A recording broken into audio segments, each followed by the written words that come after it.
pernah dengar atau pernah pakai obat ibuprofen?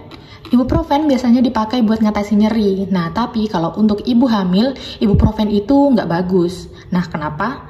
Ibuprofen itu termasuk ke dalam kelas obat NSAID, satu golongan dengan natrium diklofenak, asam mefenamat, piroksikam, dan lain sebagainya. Nah, lalu kenapa dia itu nggak bagus untuk ibu hamil? Sebelum itu, kita juga harus tahu bagaimana obat ini bisa bekerja. Jadi, obat golongan NSAID itu bekerja dengan menghambat enzim siklooksigenase, terutama pada enzim siklooksigenase tipe 2. Dia akan menghambat pembentukan prostaglandin, dan prostaglandin ini yang akan memediasi peradangan, dan akhirnya timbul rasa sakit. Nah, tapi untuk ibu hamil, mekanisme ini ternyata jadinya nggak bagus. Dari mekanisme tadi, ternyata ada setidaknya 3 kerugian kalau golongan NSAID ini dipakai untuk ibu hamil. Yang pertama, berkurangnya prostaglandin tadi itu bisa mengakibatkan penutupan lebih cepat di ductus arterius. Dan ductus arterius itu adalah saluran yang menghubungkan antara aorta dan arteri pulmonari.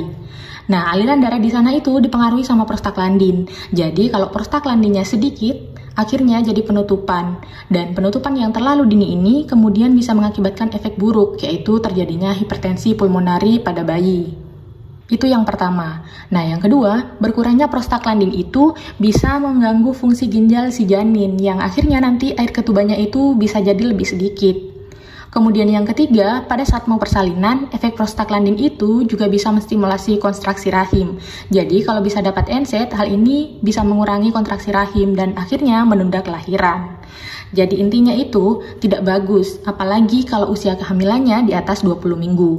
Tapi sebetulnya nggak semua NSAID itu jelek. Ada juga yang bermanfaat untuk ibu hamil, yaitu aspirin dengan dosis yang rendah, terutama pada ibu hamil yang mengalami preeklamsi.